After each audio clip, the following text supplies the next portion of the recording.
হাইকোর্টের আপডেটেই নজর রাখবো। শাহজাহানকে গ্রেফতারে কোনো স্থগিতাদেশ নেই, স্পষ্ট করল হাইকোর্ট। শাহজাহানকে গ্রেফতারে পুলিশের কোনো বাধা নেই, জানিয়ে দিল প্রধান বিচারপতির ডিভিশন বেঞ্চ। তৃণমূলের সর্বভারতীয় সাধারণ সম্পাদক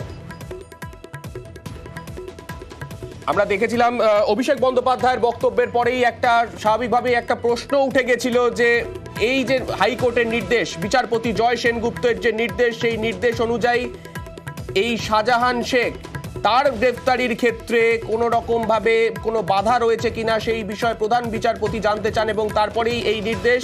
শেখ শাহজাহানকে গ্রেফতারির ক্ষেত্রে কোনো রকম স্থগিতাদেশ নেই, পুলিশের কাছে অন্তত কোনো বাধা নেই শাহজাহানকে গ্রেফতারের ক্ষেত্রে, সেই বিষয়ে স্পষ্ট করা হলো হাইকোর্টের তরফে। শেখ শাহজাহানকে মামলায় অন্তর্ভুক্ত করার নির্দেশ ইতিমধ্যেই দেয়া হয়েছে প্রধান বিচারপতির ডিভিশন বেঞ্চের তরফে।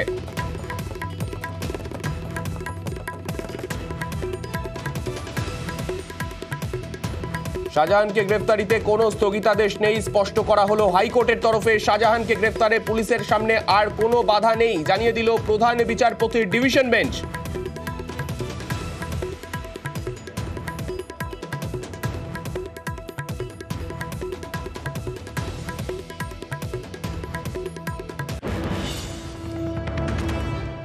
আর